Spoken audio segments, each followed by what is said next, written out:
በዚህ በጥቁሩና በዚህ በሶፍቱ በነጩ መካከል የትኛው ነው ቶሎ የሚታየው? ነጩ። ኦኬ አሁን እቺ ነጯ ቶሎ ይታየችው ለምንድነው? ጥቁር ስለሆነ ባክግራውንዱ።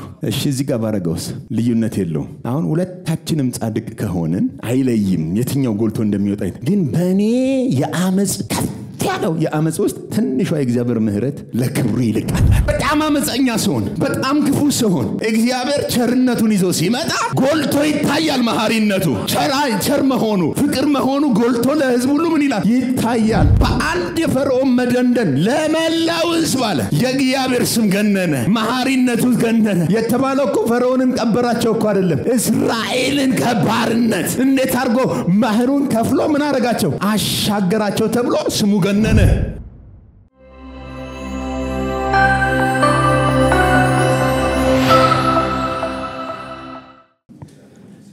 ሮሜ መጽሐፍ ምዕራፍ 9 እናውጣና ከቁጥር 14 እስከ ቁጥር 18 ያለውን በጋራ ጮክ ብለን ረገጥ አድርገን እናነባዋለን።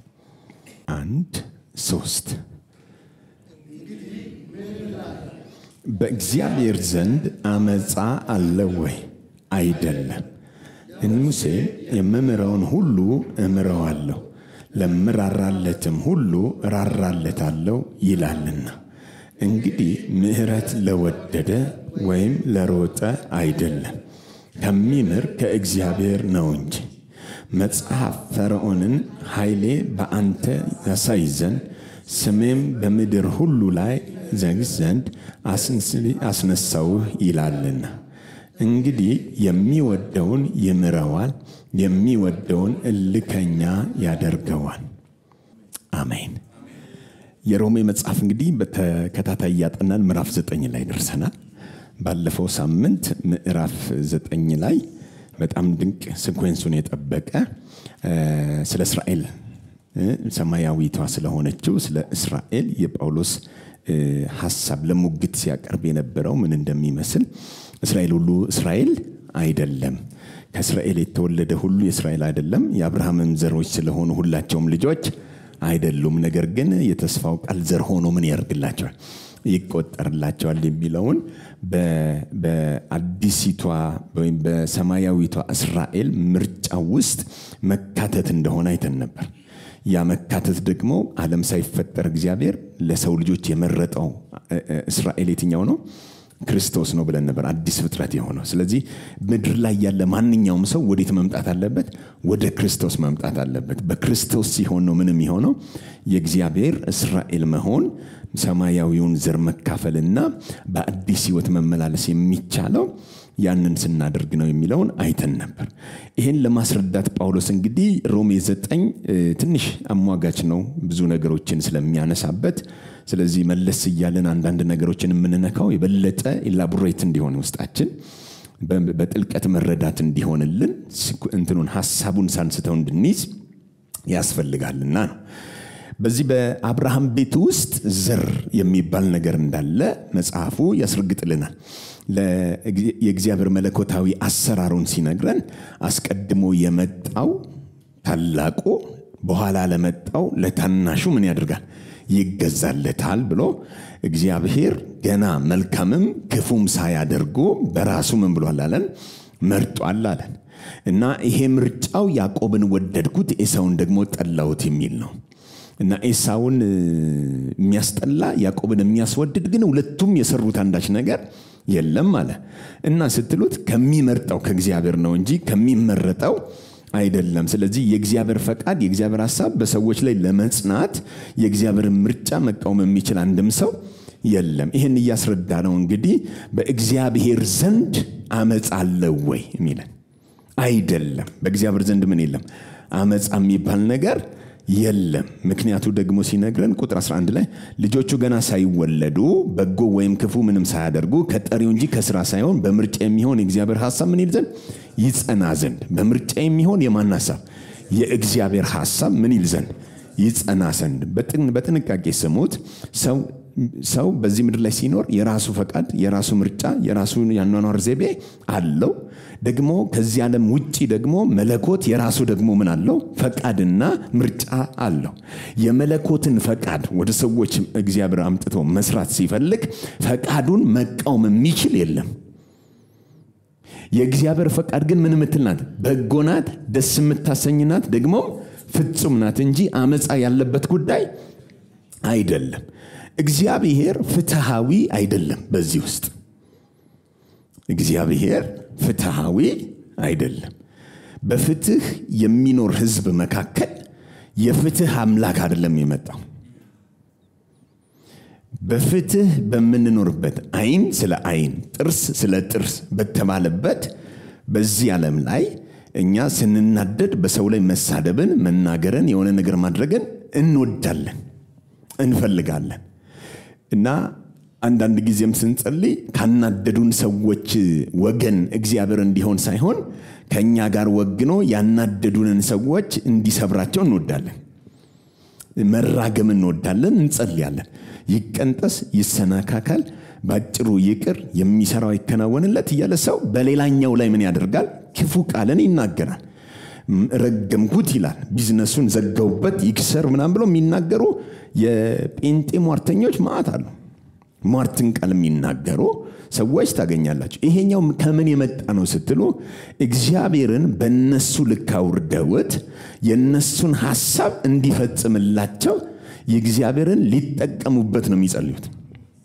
እግዚአብሔር ግን በባህሪው በሁለት ሰዎች ጸም መካከል ተገኝቶ ከሁለቱ ለአንድ ወግኖ ሌላኛውን የሚቀጠቅጥ አምላክ አይደለም የእግዚአብሔር ፈቃድ በሰዎች ህይወት ላይ ሊተገበር ሲፈልግም አሁን በዚህ ክፍል ውስጥ በእግዚአብሔር ዘንድ አመጻ አለ ወይ ኦኬ ያዕቆብን ለምን መረጠው መራጩ እሱ ያውቃል ኦኬ ኤሳውን ለምን ጠላው የጠላውን እሱ ያቀዋል ግን በእግዚአብሔር ዘንድ መጥላት አለ ወይ ስንል እግዚአብሔር በባህሪው የሚጠላ አምላክ አይደለም ምን እየነገረን ነው ምሳሌያዊ ተምሳሌታዊ የሆነ ንግግር እንጂ ያዘው እዚህ ውስጥ አንደኛውን ጠልቶ አንደኛውን ደግሞ የሚታደግበት የሚወድበት የባህሪ እግዚአብሔር የለው በባህሪው እግዚአብሔር ሁሉ ጊዜ ምንድነው መልካም ነው ፍቅር ነው በጎ ነው ደስ ደግሞ የሚያሰኝ ነው አሁን ቁጥር 14 ላይ እንግዲህ ምን እንላለን በእግዚአብሔር ዘንድ አመጽ አለ ወይ ይልና አይደለም ለሙሴ እኮ እግዚአብሔር ምን ብሎት ነበር ብሎ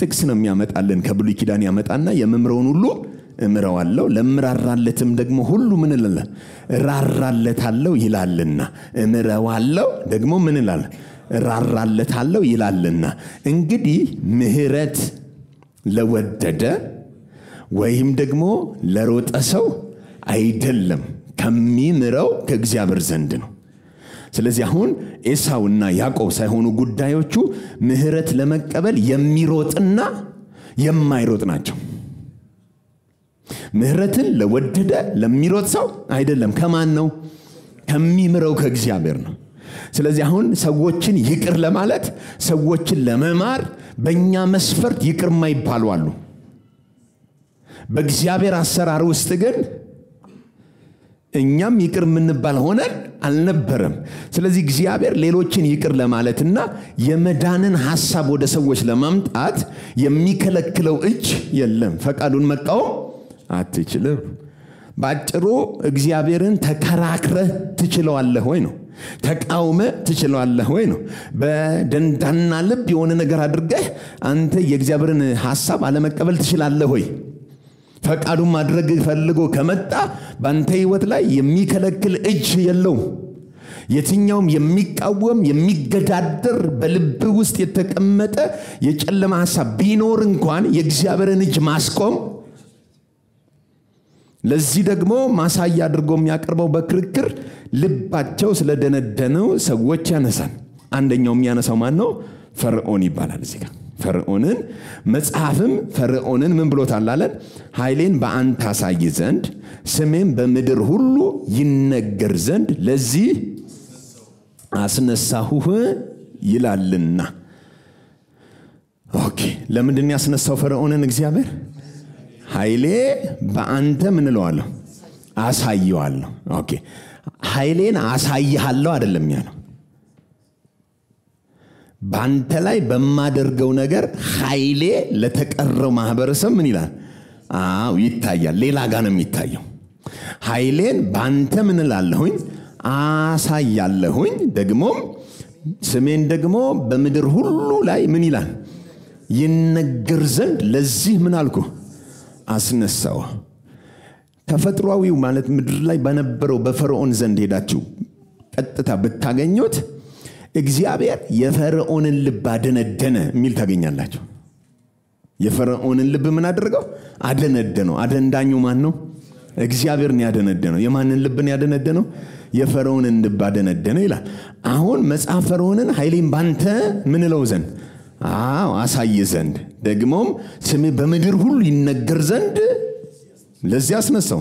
ስለዚህ አሁን ሲያደነድነው እግዚአብሔር ስለሚወደው ነው ያደነደነው አለን። ቁጥር 18 ላይ የሚወደውን ይምረዋል፣ የሚጠላውን ያደነድነዋል። ኦኬ፣ የሚወደውን ይምረዋል፣ የሚወደውንም ደግሞ ምን ይለዋል? ያን እልከኛ ወይም ደንዳና ያደርገዋል። ሁለቱም የሚወደዱ ናቸው። ልድገመው። የሚወደውን ይምረዋል፣ የሚወደውን ደግሞ እልከኛ ያደርገዋል። እግዚአብሔር። ኦኬ፣ ሰዎችን ለመማር ሲፈልግ እልህኛ ማድረግ ይችላል። እልህኛ አድርጎ ሰውን መማር ይችላል። አልሰማው? በጣም ተገደረልኛ ስትሆን መጨረሻን ያሳያል።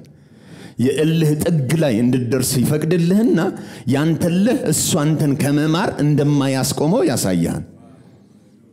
ምን ነው? ለምሳሌ በእልህና በተግዳሮት እግዚአብሔርን በመቃወም የተንቀሸቀሹ ሰዎች አንደኛው ሐዋርያው ጳውሎስ ነው። እግዚአብሔርን ያለ ልክ ያሳድር ነበር፣ ቤተክርስቲያንን ይቃወም ነበር። መጨረሻው ምንድነው የሆነው? እጅ ሰጠ። በተመሳሳይ ፈርዖንም ገና ከጅምሮ ሕዝቤን ልቀቅ ሲለው ማን ነው? እግዚአብሔር ነው ያለው።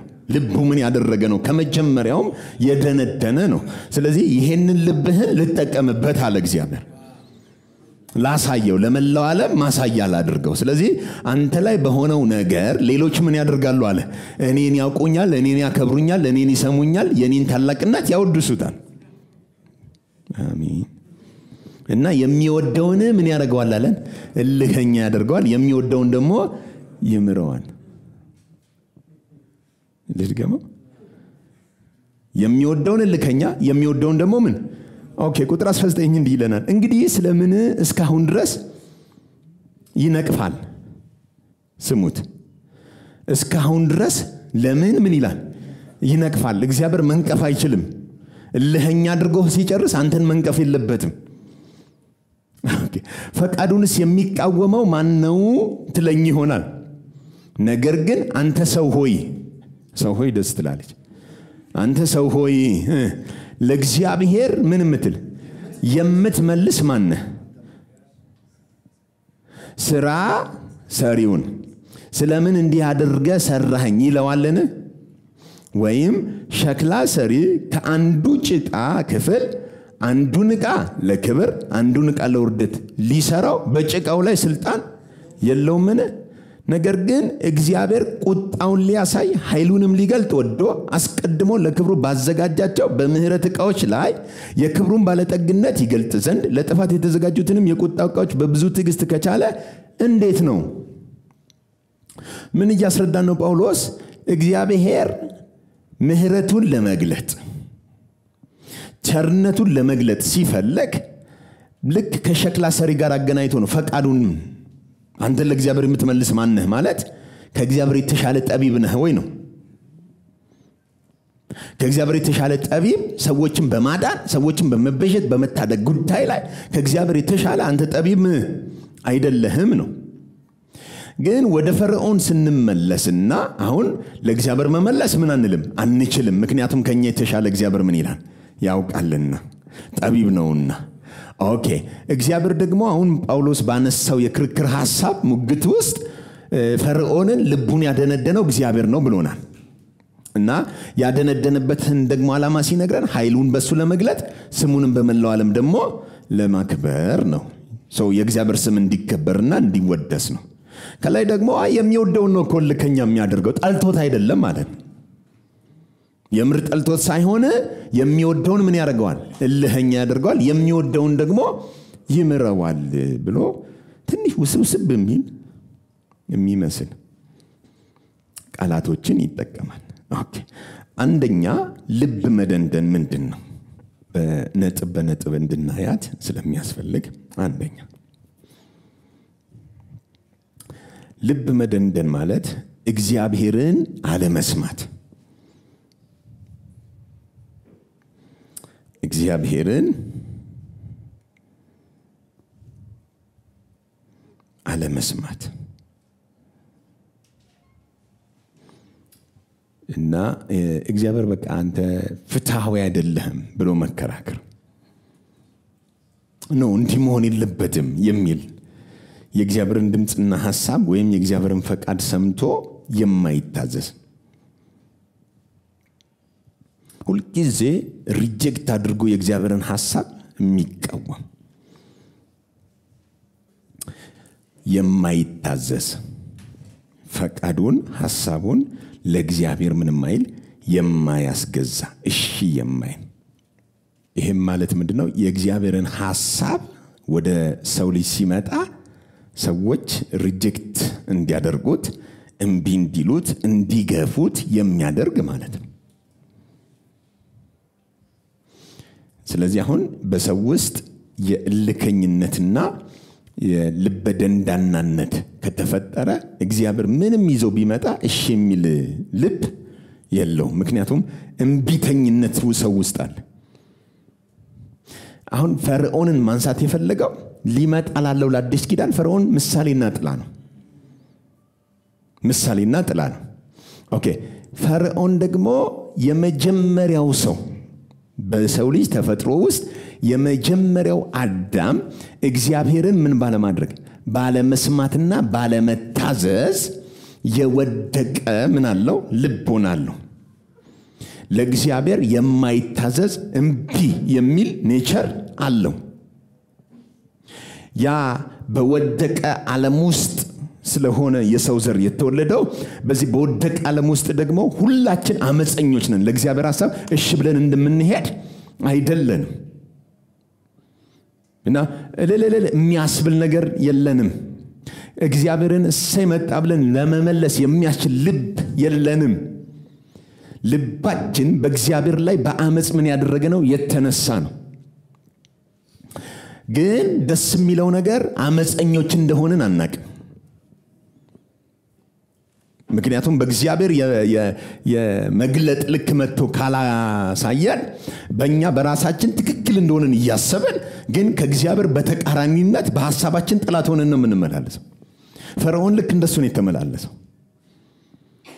ስለዚህ የፈርዖን የልብ ድንዳኔ ወዴት ነው ያመጣው ስትሎ ፈርዖን ልቡ ከመደንደን አልፎ የእስራኤልን ሕዝብ ተመልሼ ባሪያ አድርግ ብሎ በመሮጥ የት ነው የገባው ቀይ ባህር ውስጥ ነው የገባው የልብ ድንዳኔ መጨረሻው ሞት ነው ሄዶ አሳደው የእስራኤልን ሕዝብ ባሪያ ለማድረግ መልሼ የራሴ አድርጋለሁ በሚል ሩጫ ውስጥ እግዚአብሔር ምን ውስጥ ነው የከተተው ኦኬ ቀይ ባህር ተከፍሎ የእስራኤል ሕዝብ ምን አለ ነፃ ወጣ ተሻገረ በደንብ ስሙኝ ነፃ ወጣ ምን አረጋ ተሻገረ ግን ደግሞ አንድ ያልተሻገረ እዛው ውስጥ የቀረ ግን ፈርዖንና ሰረገላዎቹ እዛው ቀረ ይላል ኦኬ በባህር ውስጥ የተሻገሩት የእስራኤል ሕዝቦች ናቸው ከግብጽ ነው የወጡት ከግብጽ ወጥተ ብቻ ማምለጥ አይቻልም ባህሩ ተከፍሎ መሻገር አለበት አንድ ሰው ከዓለም መውጣቱ ብቻ አድኖታል ተብሎ አይታሰብም ከዓለም የሚወጣበት አንድ አለ ተመልሶ ወደዛ እንዳይሄድ መሻገር ያለበት ባህር አለ ሞትና ትንሳኤ ሄሎ ይሄ የውሃ ጥምቀት የሞቱና የትንሳኤው ምሳሌ ሆኖ ነው የሚያገለግለው ስለዚህ አንድ ልከኛ እንቢተኛ እሽማይል ተፈጥሯለን በሞት ተቀብሮ መወገድ ያለበት ከኛ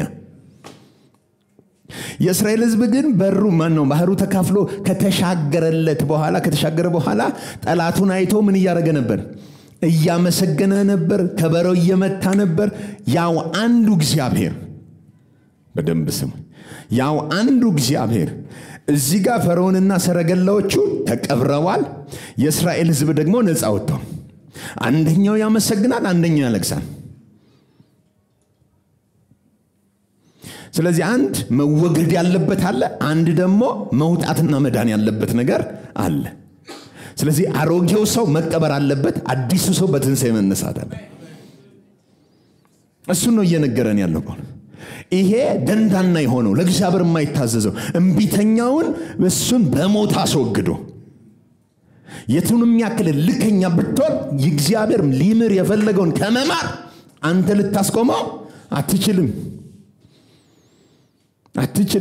እንቢተኝነትህ እግዚአብሔር ሊሰራ ያሰበውን ነገር ማስቆም አይችልም። ስለዚህ ዘጸአት ምዕራፍ 7 ከ7 እስከ 14 ሙሉን ስታጠኑት እንዴት ባለ የልብ ድንዳኔ እንደሄደ ታይታላችሁ። ምዕራፍ 8 ቁጥር 15ን አንብበልልኝ። ዘጸአት ከምዕራፍ 7 እስከ ምዕራፍ 14 ዘጸአት ሙሉን የፈርዖን ልብ እንዴት እንደደነደነ የሚያወራ ነው። ለኛ ግን አሁን ምዕራፍ 8 ቁጥር 15ን ፈርዖንም ጸጥታ እንደሆነ ባየ ጊዜ ልቡን አደነደነ። ኦኬ፣ ልቡን ምን አደረገው? እሺ፣ ቁጥር 32 ፈርዖንም በዛ ጊዜ ደግሞ ልቡን አደነደነ። ኦኬ፣ ምዕራፍ 9 ቁጥር 34 ፈርዖንም ዝናቡ በረዶ ነጎድጓዱ እንደተቆረጠ ባየ ጊዜ እሺ ኃጢአትን ጨመረ አበዛው። ሞር ባሰበት፣ ልቡ ደነደነ፣ የባሰ እልከኛ ሆነ። ከመታዘዝ ይልቅ ምንን መረጠ? አመጽን መረጠ። እርሱና ባሪያዎቹ ልባቸውን አደነደኑ። ኦኬ፣ ልባቸውን ምን አደረጉ? ኦኬ፣ አሁን የሆነ ነገር እግዚአብሔር ሲያመጣ እሺ ታዘዛሉ ይል ነበር። ኦኬ፣ የእግዚአብሔር ቁጣ ወይም ደግሞ የእግዚአብሔር ታምራት ሲነሳ ደግሞ መልሰው ምን ያደርግ ነበር? ይሄ ራሱ ምን ያሳያል መሰላችሁ? እግዚአብሔር የሆነ ነገር መስራት ፈልጎ ከተነሳ ፈርዖን ራሱ ይጥጉን ይዝ ነበር። አልችልም ጸልዩልኝ ይል ነበር አይደለም? እምቢ ብሎ ማስቆም ይችል ነበር። ዘርበል አንተም ብሎ ምናምን ብሎ ማለት አይችልም። የሚመጣው ነገር እሱን ያንበረክከው ነበርኩ። ግን በፈቃዱ ነበር እንዲገዛ ይፈልገው። እምቢ ብለ እልከኛ ካደረክ ግን ከኔ ሊያመልጥ የሚችል እልህኛ ሆኖ ፈቃድ ሊቃወም የሚችል እጅ የለም ብሎ አሳየው እስከ መጨረሻው ድረስ። ስለዚህ የእግዚአብሔር ኃይል፣ የእግዚአብሔር ጉልበት፣ የእግዚአብሔር ምንድነው መለኮታዊ ፕሮግራም ሲገለጥ በአንደኛው ውስጥ ሌላው ማህበረሰብ ምን ይላል? ከባዱን የእግዚአብሔር እጅ ያያል። መቃወም የለብኝም እግዚአብሔርን ያስብላል። ስለዚህ አሁን ማንም የሚከብረው በፈርዖን ልብ መደንደን እግዚአብሔር። በእኛ ልባችን ደንዳና በመሆኑ እኛ አመፀኞችና ልከኞች በመሆናችን እግዚአብሔር በእኛ ህይወት ላይ የማዳን ስራውን ከመስራት ከልክሎታል? አልከለከለውም። የእግዚአብሔር እጅ ሲመጣ እግዚአብሔርን አመፀኛነታችን የበለጠ እግዚአብሔርን እንድንወደው አድርጎናል። በዚህን ያክል ክፉ ልብ ውስጥ ሆነን መጥቶ ይቅር ካለን መጥቶ ካቀፈን ብለን የባሰ እንድንገረምን ያደርጋል። ሄሎ፣ እኛ ባናምነው አለ የእግዚአብሔር ታማኝነት ይቀራልን? በፍጹም። የኛ እሱን አለማመን የእግዚአብሔርን ታማኝነት ሊያስቀረው አይችልም። ቆይ እስኪ ሮሜ ምዕራፍ 3 እንመለስ። አንድ ጥቅስ እናንብብ። ሮሜ ምዕራፍ 3 ቁጥር 3 ስሙት። የማያምኑ ቢኖሩ አለማመናቸው የእግዚአብሔርን ታማኝነት ያስቀራልን? ቆይ፣ የማያምኑ ቢኖሩ አለማመናቸው የማንን ታማኝነት? የእግዚአብሔርን ታማኝነት ያስቀረዋልን? እንግዲህ አይሁን። እሺ፣ በቃልህ ትጸድቅ ዘንድ ስሙት። በቃልህ ትጸድቅ ዘንድ ወደ ፍርድ በገባህም ጊዜ ትረታ ዘንድ ወደ ፍርድ ስትገባ ደግሞ ትረታ ዘንድ ተብሎ እንደተጻፈ። እሺ፣ ሰው ሁሉ ውሸተኛ ከሆነ እሺ፣ እግዚአብሔር እውነተኛ ይሁን። ቆይ፣ ሰው ሁሉ ምን ከሆነ? ውሸተኛ ከሆነ እግዚአብሔር ምን ይሁን? አሁን ወደ ፍርድ በገባህ ጊዜ ትረታ ዘንድ በቃልም ትጸድቅ ዘንድ ተብሎ እንደተጻፈው እንዲሆን ሰው ሁሉ ምን ይሁን? ውሸተኛ። እግዚአብሔርስ? ስለዚህ አሁን እግዚአብሔር እውነተኛ ነው፣ ሰው ደግሞ ምንድነው? እሺ፣ ነገር ግን አመጻችን የእግዚአብሔርን ጽድቅ የሚያስረዳ ከሆነ ስሙት ምናችን አመጻችን የኛ አመጻችን የእግዚአብሔርን ምን ያስረዳል ጽድቅ ዋው የኛ አመጽ የሚያስረዳው የማንን ጽድቅ ነው እኛ አመጻችን የእግዚአብሔርን ጽድቅ የሚያስረዳ ከሆነ ምን እንላለን ቁጣን የሚያመጣ እግዚአብሔር እሺ አመጸኛ ነውን ስሙት ምን እየነገረን አመጸኝ የኛ አመጽ የኛ ውሸት የእግዚአብሔርን ጽድቅ ምን አለ አስረዳ እኛ አመጸኞች ነን የኛ አመጽ የእግዚአብሔርን ምንድን ያስረዳው ስለዚህ አሁን የሰው ልከኝነት የእግዚአብሔርን መሐሪነት ነው የሚያሳየው አዙክራቲጋ የቱንም ያልክፉና ጠማማ ሰው ቢኖር እግዚአብሔር ይበልጠዋል የሚበልጥ ደግሞ ቀስፎ አይደለም ምሮ ነው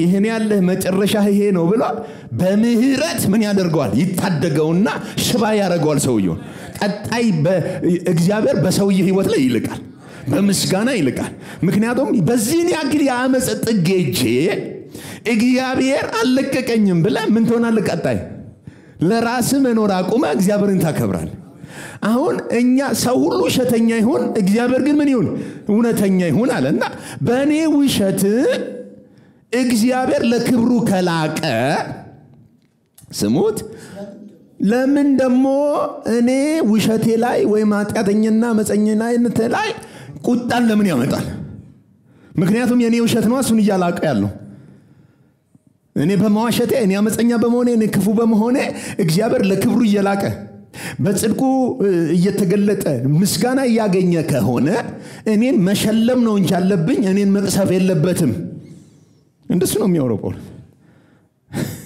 እሺ ቀጥለውስ ቁጣን የሚያመጣ እግዚአብሔር አመጻኛ ነውነ እሺ እንደ ሰው ልማድ እላለሁ እንደ ሰው ልማድ እንደ እግዚአብሔር ልማድ አይደለም እላችሁ እንደ ሰው ልማድ እላለሁ ምን ትላለህ እንዲህ አይሆን እንደሱ እኮ አይደለም እግዚአብሔር እኮ አመጽ አምጥቶ ማን ቁጣ አምጥቶ የሆነ ፈጅቶ ምናምን እንደሱ እንዳታስቡ በኔ ውሸት የእግዚአብሔር ክብር ከላቀ ለምን ይቀጣኛል ለምን ይቀስፈኛል ምናምን ብለ እንዳትል እንደሱ አይሁን እና እንዴት ይሁን እንዲህ ቢሆን እግዚአብሔር በዓለም እንዴት ይፈርዳል አሁን እንደምታስበው እንደሱ ከሆነ እግዚአብሔር በዓለም የመፍረድ ስልጣን እንዴት ይፈርዳል በዓለም መፍረድ አይችልም ታዲያ ምንድነው የሆነው ታሪኩን በኔ ውሸት ግን የእግዚአብሔር እውነት ለክብሩ ከላቀ ቆይ የኔ ውሸት ማምጣት ያለበት ምንድነው መቅሰፍት ነው ግን እግዚአብሔር መቅሰፍት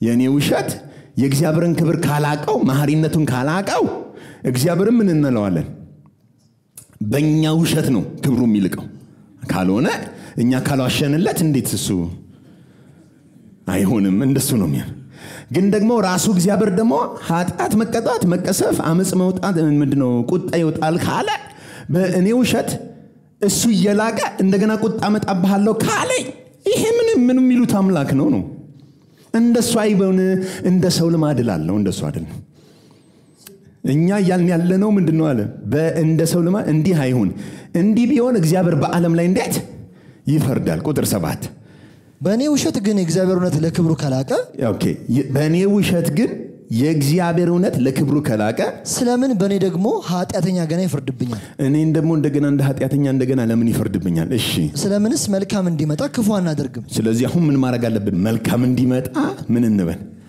ክፉ ለምን አናደርግም ማንንም ይከለክነን እሺ እንዲሁ ይሰድቡናልና እሺ አንዳንዱ እንዲሁ እንድንል ይናገራሉና እሺ ቀጥሉ የነርሱ ፍርድ ቅን ነው እውነታቸው ነው ሰዎች እንዲሁ እንደምንል አድርገው ያሙናል ይሰድቡናል ግን የነሱ ፍርድ ምንድነው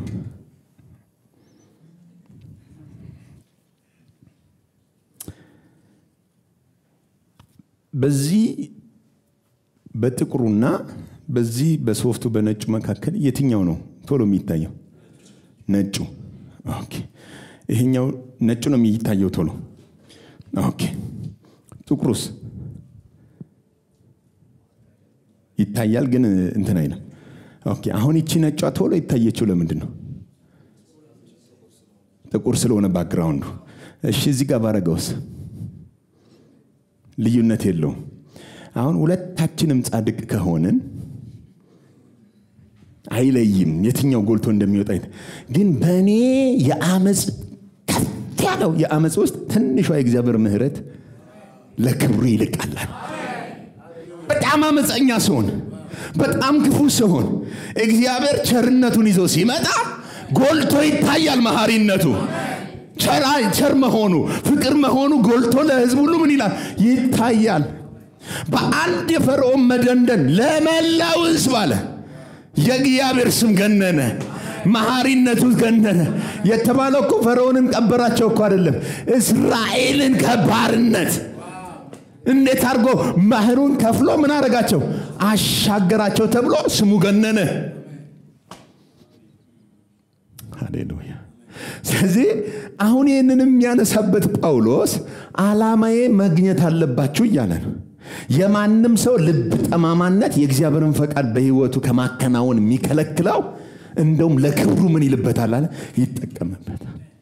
ለክብሩ ይጠቀምበታል። እሺ እንዴት አድርጎ ነው የተጠቀመው? እስኪ ወደ ሮሜ መጽሐፍ ምዕራፍ 11 ቁጥር 11 እና ቁጥር 12 እንግዲህ የተሰናከሉት እስኪወድቁ ድረስ ነው እላለሁ። እሺ አይደለም። ኦኬ የተሰናከሉት እስኪወድቁ ድረስ ነው ወይ ብዬ እላለሁ? አይደለም። ነገር ግን እሺ እነርሱን ያስቀናቸው ዘንድ ስሙት። ነገር ግን እነርሱን ምን ይላቸው ዘንድ ያስቀናቸው ዘንድ እሺ በእነርሱ በደል መዳን ለአሕዛብ ሆነ። ቆይ በእነርሱ በደል መዳን ለማን ሆነ? ለአሕዛብ። እሺ ቁጥር 12 ዳሩ ግን እሺ በደላቸው ለዓለም ባለጠግነትና ምናቸው በደላቸው ለዓለም ባለጠግነት አመፀኝነታቸው ለዓለም ባለጠግነት መሸነፋቸው ለአሕዛብ ባለጠግነት ከሆነ እሺ ይልቁንስ መሙላታቸው እንዴት ይሆን? ኦኬ ባለፈው ሳምንታት ሳስተምር ትዝ ካላችሁ የመጀመሪያውን አልፎ እግዚአብሔር ሁለተኛውን መባረክ ይችላል ብያችሁ ነው። ኤሳው የመጀመሪያ በኩር ነው። ኦኬ ያዕቆብ ኋለኛው ነው። ኋለኛ የመጣውን እግዚአብሔር ባርኳል። የመጀመሪያው ሰው አዳም እያለ ኋለኛውን ክርስቶስን ባርኳል። ልክ እንደዛው እዚህ ጋር ደግሞ የመጀመሪያ የተመረጡት የተጠሩት የእስራኤል ሕዝብ እያሉ አልፎ ማንን መባረክ ይችላል? አሕዛብን መባረክ ይችላል። አሁን በአይሁድ ላይ ልባቸውን ምን አደረገው ነው የሚለን? አደነደናቸው። ልባቸው ሲደነድን እግዚአብሔር የነሱን ልብ መደንደን ለአሕዛብ መዳን ምን አደረገበት? ተጠቀመበት። አሁን ምዕራፍ 9 ላይ እንመልሳችሁ። ስሙት በደንብ ሐሳቡን እንድታገኙልኝ። ምዕራፍ 9 ላይ ቁጥር 19 እንግዲህ ስለምን እስካሁን ድረስ ይነቅፋል?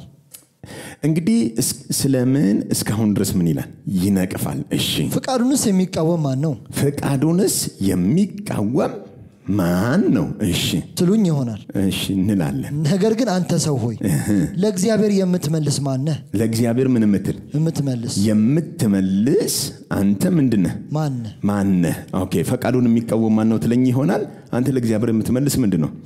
ማን ነህ? ይሄም ማለት ምን ማለት ነው? ከእግዚአብሔር ይልቅ አንተ ጠቢብ ነኝ ብለህ የምታስብ ማን ነህ? እግዚአብሔር ካንተ በጥበብ ምን ይላል? ይበልጣል። እሺ ስራ ሰሪውን ስለምን እንዲያደርክ ሰራኝ ይለዋልን? እሺ ወይም ሸክላ ሰሪ ከአንዱ ጭቃ ክፍል አንዱን ዕቃ ለክብር ከአንዱ ጭቃ ክፍል አንዱን ዕቃ ለክብር አንዱን ዕቃ ለውርደት ሊሰራ በጭቃ ላይ ስልጣን የለውምን? ቆይ ጭቃው ስንት ነው? ከአንድ ጭቃ ክፍል ነው። ከአንድ ጭቃ ክፍል አንዱን ለምን? ለክብር አንዱን ደግሞ ለውርደት አድርጎ መስራት ምን ይላል? አንዱ ጭቃ ክፍል ነው ያለው። በሌላ ቋንቋ ክፍሉ ስንት ነው? ጭቃው አንድ። ከዛ ከአንዱ ጭቃ ክፍሉ ውስጥ አንዱን ምን ያደርገዋል? ለክብር። አንዱንስ ከዚሁ ከሰው ዘር ውስጥ አንደኛው ለሞት ለአመጽ ለኃጢአት ታልፎ የተሰጠ ነው። አንደኛው ግን ለክብር የተሰራ ነው። አሁን ደግሞ ሸክላ ሰሪውን እንዴት እንዲያርገት ሰራኛለህ ወይ ማለት አይችልም ያለ እቺ ትዝ ይላችኋል ኤርሚያስ ላይ እቺ ጥቅስ ያለችው ኤርሚያስ ላይ ነው። ኤርሚያስ ላይ ሄዶ እግዚአብሔር ምንድን ነበር ያለው ለእስራኤል ሕዝብ? ወደ ሸክላ ሰሪው ቤት ሂድ አለኝ አለ። ከዛ ወደ ሸክላ ሰሪው ቤት ምን አለ? ሄደ። ሸክላውንም በሸክላ ሰሪው እጅ ላይ እየሰራው እያለ ተበላሽ አለ። ከዛስ እንደገና ጨፍልቆ ሌላ አድርጎ ሰራው።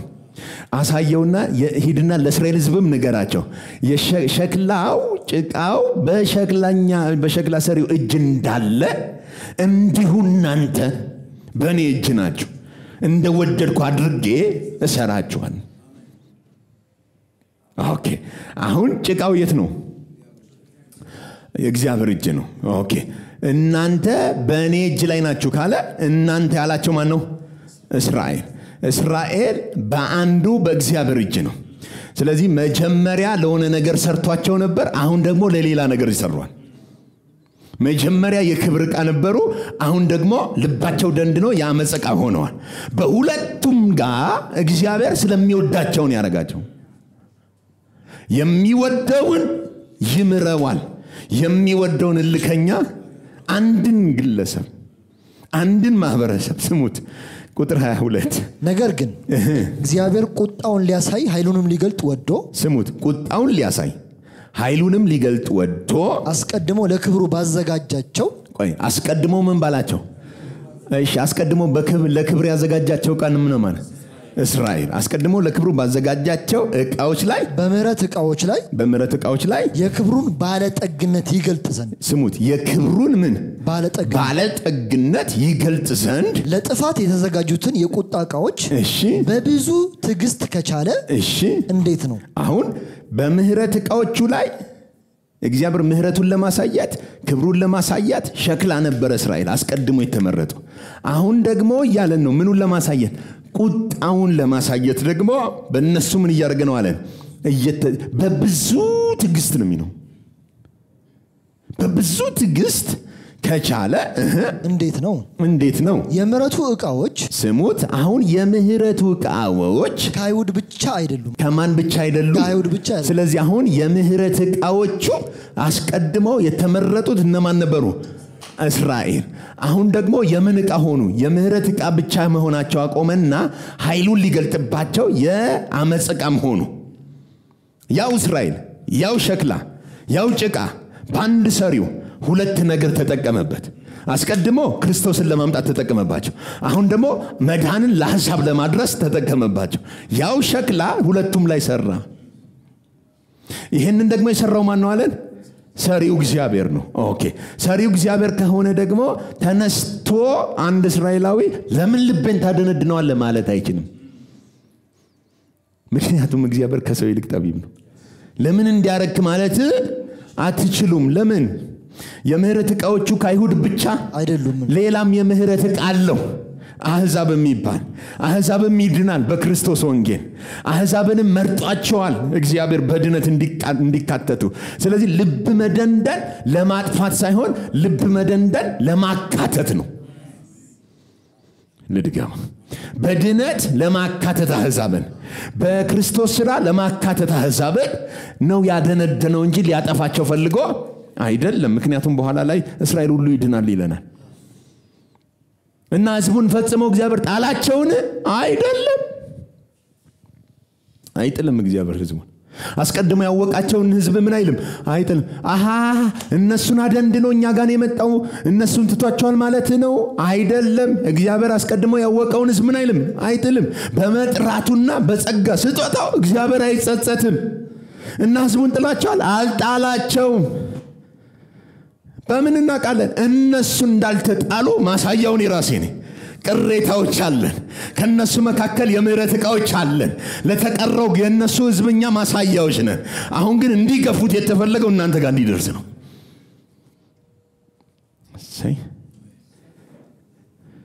የምህረት ዕቃዎች ግን ከአይሁድ ብቻ አይደለም፣ ነገር ግን ከአሕዛብ ደግሞ የጠራን እኛ ነን። እንዲህ ደግሞ በሆሴዕ እንዲህ ተብሎ እንደተጻፈ ሕዝቤ ያልሆነውን ሕዝቤ ብዬ ያልተወደደችውንም የተወደደች ብዬ እጠራለሁ። እናንተ ሕዝቤ አይደላችሁም በተባላችሁበት ስፍራ በዚያ የሕያው እግዚአብሔር ልጅ ተብላችሁ ይጠራሉ። ኢሳይያስም የእስራኤልን ልጆች ቁጥር ምንም እንኳን እንደ ባህር አሸዋ ቢሆን ቅሬታው ምን ይላል? ጌታ ነገሩን ፈጽሞ ቆርጦ በምድር ላይ ያደርገዋልና ብሎ ስለ እስራኤል ይጮሃል። ኢሳይያስም እንዲህ አለ፣ ጌታ ጸባዖት ዘርባ ያስቀርልን እንደ ሰዶም በሆንን ገሞራንም በመሰለን ነበረ። እንግዲህ ምን እንላለን? ጽድቅን ያልተከተሉት ማን? አሕዛብ ጽድቅን ምን አሉ? አገኙ። ነገር ግን ከእምነት የሆነውን ጽድቅ እንጂ እስራኤል ከእምነት የሆነውን ጽድቅ ነው አለ። እስራኤል ግን የጽድቅን ሕግ እየተከተሉ ወደ ምን አልደረሱም? ወደ ሕግ አልደረሱም። ይህስ ስለምንድን ነው? በስራ እንጂ በእምነት ጽድቅን ልብ መደንደን ማለት ምን ማለት ነው? አሁን እግዚአብሔር በእምነትን ካቺ ይስላል፣ እነሱ ደግሞ እንብየው በስራችን ይላል። አሁን ልቡ የደነደነው ውጪ የለም። ብዙ ነው የምታገኙት። የክርስቶስን ወንጌል ያልተቀበለ እንቢ አለ፣ ለእግዚአብሔር ያልታዘዘ እኮ ልቡ የደነደነ ብዙ አለ። አንተ ግን የምህረቱ ማሳያ ነህ። ከቅሬታዎቹ መካከል የተጠራ ነህ። እግዚአብሔር መሐሪ እንደሆነ አንተ ለተቀረው ማህበረሰብ ምንድነው? ማሳያ ነህ። ማሳያ ነህ። ኦኬ ምዕራፍ 11 እንግዲህ እግዚአብሔር ሕዝቡን ጣላቸውን ብሎ ካለን በኋላ ምዕራፍ 11 እሺ እኔ ደግሞ እስራኤላዊ ከአብርሃም ዘር ከቢንያም ወገን ነኝና። ኦኬ ከአብርሃም ዘር ከምን ወገን ነኝ? ከቢንያም ወገን ነኝና። እሺ እግዚአብሔር አስቀድሞ ያወቃቸውን ሕዝብ አልጣላቸውም። አስቀድሞ ያወቃቸውን ሕዝብ ምን አይላቸውም? ስለዚህ አሁን አስቀድሞ ያወቀውን ሕዝብ እግዚአብሔር ምን አይልም። አንዳንድ ሰዎች ምን ይላል? አንዳንድ እስራኤልን ትቷታል የሚል ሪፕሌስመንት ቴዎሎጂ አለ። ከእስራኤል ጋር ያለውን ሕዝብ እግዚአብሔር ግንኙነቱ ምን ብሏል? ጥሏል። አሁን እግዚአብሔር ፊቱን አዙሯል ምናምን ይላሉ። አይደለም፣ እግዚአብሔር ከሰው ፊቱን አላዞረም። እስራኤልም ሰው ነው፣ አሕዛብም ሰው ነው። ከሰው እግዚአብሔር ፊቱን አዙሮ አያውቅም። ሁሉ ጊዜ ሰዎችን ለማዳን ምን ያደርጋል? ይሰራል። እሺ እግዚአብሔር አስቀድሞ ያወቃቸውን ሕዝብ አልጣላቸውም። መጽሐፍ ስለ ኤልያስ በተጻፈው የሚለው በእግዚአብሔር ፊት እስራኤልን እንዴት እንደሚከስ አታውቁምን? እንዴት ነው የሚከሰው? ጌታ ሆይ ነቢያትን ገደሉ፣ መሠዊያዎችንም አፈረሱ፣ እኔም ብቻዬን ቀረሁኝ። እሺ ነፍሴንም ይሿታል። ነገር ግን አምላካዊ መልስ ምን አለው? ለባኦል ያልሰገዱትን 70,000 ሰዎች ለኔ አስቀርቻለሁ። ኦኬ 7,000 ሰዎችን ምን ብያለሁ አለ? ለባል ነቢያት ያልሰገዱ እኔ የመረጥኳቸው በጸጋ የተመረጡ ምን አሉ አለ። እንግዲህ በጸጋ ከሆነ በስራ መሆኑ ቀርቷል። አለበለዚያ ጸጋ ማን ነው? ጸጋ ያለበለዚያ ጸጋ መሆኑ ቀርቷል። በስራ መሆኑ ቀርቶ በምን ሆኗል ጉዳዩ? በጸጋ ከሆነ ደግሞ በስራ የሚያምን ምን ይላል? ልቡ ይደነድናል። በጸጋ የሚያምን ደግሞ ልቡ ለእግዚአብሔር ምን ያደርጋል? ቁጥር 25 ወንድሞች ሆይ ለአሕዛብ ነው ይሄ ደግሞ። እሺ ልባሞች ሆናችሁ እንዳይመስላችሁ በቃ ሰየው ብላችሁ ደግሞ እንዳትደሰቱ። ልባሞች ሆናችሁ አይምሰላችሁ። እሺ ይህንን ሚስጥር ታውቁት ዘንድ እወዳለሁ። ምንድነው ሚስጥር ነው ያለው? በጥንቃቄ ስሙት። ጳውሎስ ሚስጥር ብሏቸው ከሚያነሳቸው ነገሮች መካከል አንደኛው ሚስጥር ይሄ ነው። ለምሳሌ በብሉይ ኪዳን ተሰውሮ የነበረውን ሚስጥር አሁን ገልጦልናል ብሎናል። የክርስቶስን ሚስጥር እንዴት እንደማስተውል እዩ ብሏል። የክርስቶስን ሚስጥር ለአሕዛብ ሰብክ ዘንድ ብሎናል። በጣም ብዙ ሚስጥሮችን ያወራል ከክርስቶስ ጋር በተገናኘ። ይሄኛውንም ደግሞ ምስጢር ታውቁ ዘንድ እወዳለሁ። እሺ የአሕዛብ ሙላት እስኪገባ ድረስ ድንዛዜ በእስራኤል ላይ በአንዳንድ በኩል ሆነባቸው። ቆይ ድንዛዜ በማን ላይ? በእስራኤል ላይ ድንዛዜ ሆነው ለዘላለም ሳይሆን ለተወሰነ ጊዜ ነው። የአሕዛብ ምን እስኪሞላ ሙላት እስኪመጣ እስኪገባ ድረስ በእስራኤል ላይ በአንዳንድ በኩል ድንዛዜ ሆነባቸው። እሺ እንደዚሁም እስራኤል ሁሉ ይድናል። ማን? እስራኤል ሁሉ ማን ይድናል? እስራኤል ሁሉ። እሺ እስራኤል ሁሉ ምን ይላል? ይድናል። እሺ እንዲህ ተብሎ እንደተጻፈ ምን ተብሏል? መድኃኒት ከጽዮን ይወጣል፣ እሺ ከያዕቆብ ኃጢአተኝነትን ያስወግዳል። አሁን እቺን ከያዕቆብ ኃጢአተኝነትን ምን የሚያደርግ ያስወግዳል። መድኃኒት ከጽዮን ይወጣል ተብሏል አለን። እሺ ኃጢአታቸውንም ስወስድላቸው እሺ ከነርሱ ጋር የምገባው ኪዳን ይህ ነው። እሺ በወንጌልስ በኩል ስለናንተ ጠላቶች ናቸው። በወንጌሉ በኩል ስለናንተ ምንድናቸው? ጠላቶች ናቸው፣ ገፍተው ስላባረሩት። እሺ በምርጫ በኩል ግን ስለ አባቶች ተወዳጆች ናቸው። ስለ አባቶች ምንድናቸው? ተወዳጆች ናቸው። ስለዚህ እስራኤል እግዚአብሔር ሙሉ ለሙሉ ቆርጦ የጣላት ሳትሆን ዛሬም ስለ አባቶች ምን ይላሉ? ይወደዳሉ። አብርሃም ስትል ያዕቆብ ስትል ኤሳው ስትል የምታነሳ ማን ነው? ይስሐቅ ስትል የምታነሳቸው የሚወደዱ አባቶች አሏቸው። ኦኬ በወንጌል በኩል ስትመጣስ ጠላት ናቸው። አሁን ከእግዚአብሔር ጋር ጠላት የሆኑበት ከሰው ጋር ጠላት የሆኑበት በወንጌል ጉዳይ ነው። በወንጌል ጉዳይ ስለናንተ አይደል? በምርጫ በኩል ስለ አባቶች ተወዳጆች ናቸው። በወንጌል በኩል ግን ስለ እናንተ ምንድናቸው? ስለ እናንተ ነው ጠላት የሆኑት። ስለ እናንተ ነው ልባቸው የደነደነው። ስለ እናንተ ነው ከእግዚአብሔር ጋር የተጣሉት። ስለ እናንተ። እሺ እግዚአብሔር በጸጋው ስጦታና እሺ በመጥራቱ አይጸጸትምና በመጥራቱ በጸጋ ስጦታው አይጸጸትም። እሺ እናንተም ቀድሞ ለእግዚአብሔር እንዳልታዘዛችሁ ስሙት። እናንተ ቀድሞ ለእግዚአብሔር ምን አላላችሁ? አሕዛብ ቀድሞ ለእግዚአብሔር አልታዘዘም። እሺ አሁን ግን ካለመታዘዛችሁ የተነሳ ምህረትን እንዳገኛችሁ ከመታዘዛችሁ የተነሳ ስለዚህ አሁን አሕዛብ ምህረት ያገኘው ከምን የተነሳ ነው? ወይዬው ጉዴ! ካለመታዘዛችሁ የተነሳ ምህረት እንዳገኛችሁ። እሺ እንዲሁ እንዴት እናንተ እንዳገኛችሁት? እሺ እንዲሁ በተማራችሁበት ምህረት እናንተ በተማራችሁበት በዚያው ምህረት እነርሱ ደግሞ ምህረትን ያገኙ ዘንድ። ስለዚህ ምህረት የሚገኘው በልብ መደንደን ውስጥ ነው። ምን ነው ምህረት ለማግኘት በመሮጥ ውስጥ አሕዛብ ሆይ ቀድማችሁ ባለመታዘዛችሁ ምክንያት እንደተማራችሁ እነሱ ደግሞ አሁን ምን እያደረጉ አይደለም? እየታዘዙ አይደለም። በፊት እነሱ ይታዘዛሉ፣ አሕዛብ ያምጻል። አሁን ደግሞ አሕዛብ ለወንጌል ይታዘዛል፣ እነሱ በወንጌል ጠላቶች ሆነዋል። ስለዚህ ሁለቱም ጋር ምን አለ? አለመታዘዝ የሚባል አለ። ስለዚህ እግዚአብሔር ፍትሃዊ ሳይሆን እግዚአብሔር ባለመታዘዝ ውስጥ መበቀል የሚፈልገው መታዘዝን አምጥቶ ነው። ስለዚህ ሁለቱም የማይታዘዘውና ባለመታዘዝ ዘግቶ ሁለቱንም በምን ማዳን ፈለገ? በምህረት ማዳን ፈለገ። ለምሳሌ በብሉይ ኪዳን እስራኤል የእግዚአብሔር ሕዝብ ናት። የተመረጠ ሕዝብ ነው፣ የሚታዘዝ ሕዝብ ነው። እስራኤል ብቻ ድኖ አሕዛብን ቢተዋቸው እግዚአብሔር ምን ይሆናል? ፍትሃዊ ነው። የሚታዘዘውን መረጣ። ወይ ደግሞ አሁን አሕዛብን ብቻ መርጦ እየታዘዙ ስለሆነ አይሁድ እምቢ በማለታቸው ከተወ አሁንም እግዚአብሔር ፍትሃዊ ይሆናል። እግዚአብሔር ግን ፍትሃዊ አይደለም። አሜን። ጥርስ ስለ ጥርስ፣ አይን ስለ አይን እኛ ምድር ላይ ነው። እግዚአብሔር ጋር ለጥርስ ጥርስ አይልም። ጥርስ አርግፈ ከሆነ ጥርስን አይደለም የሚያረግፍልህ። እግዚአብሔር ፍትሃዊ አይደለም። ጥርስ የሚያረግፈውን እጅህን ነው የሚቀይርልህ፣ ደግመ እንዳታረግፍ። አሜን። ካለመታዘዛቸው የተነሳ እንዳደረጉት አይደል?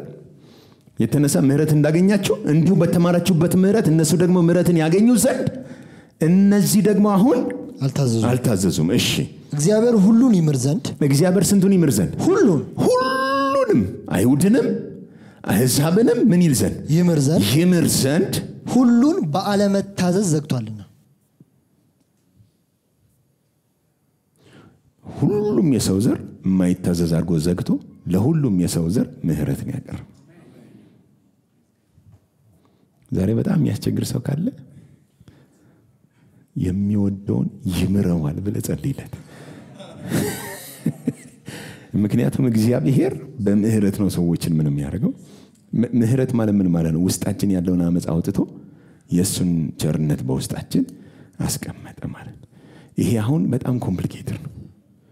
በሰው ጭንቅላት ለምን እግዚአብሔር ጥርሱን አይደል ምናምን ብለን የምንላቸው ሰዎች በጣም የምንናደድባቸውን ሰዎች እግዚአብሔር ይቅር ይላቸዋል።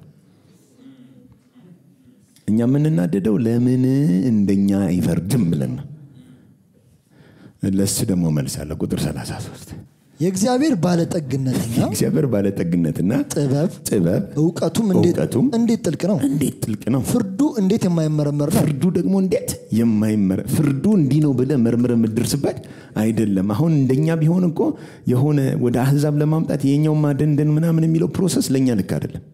እግዚአብሔር ጋር ግን ምንድነው አለ? ፍርዱ እንዴት የማይመረመር ነው። እሺ ለመንገዱም ፍለጋ የለውም እሺ የጌታን ልብ ያወቀው ማን ነው እሺ ወይስ አማካሪው ማን ነበር እሺ ወይስ ብድራቱን ይመልስ ዘንድ ለእርሱ አስቀድሞ የሰጠው ማን ነው ስለዚህ ከዘላለም እግዚአብሔር ሲነሳ ሊሰራ ያበደረው ማን ነው መንገዱን ያወቀ ማን ነው ሐሳብ የሰጠው ማን ነው እንዲህ ብታደርግ ያለው ማን ነው ጥበቡ እንዴት የማይመረመር ነው ማስተዋሉ እንዴት የማይመረመር ፍርዱ እንዴት የማይመረመር ነው ለመንገዱ ፍለጋ የለውም የጌታን ልብ ያወቀው የለም ማንንም አማካሪ አልነበረውም ያበድረውም አልነበረም አስቀድሞ ብቻውን ነበር ስለዚህ ቁጥር 36 ሁሉ ከእርሱና በእርሱ ለእርሱም ነውና ሁሉ ከመጀመሪያው ከእርሱ ነው ደግሞ ለእርሱ ነው ሁሉም ደግሞ ለእርሱ ከዘላለም እስከ ዘላለም ክብር ይሁን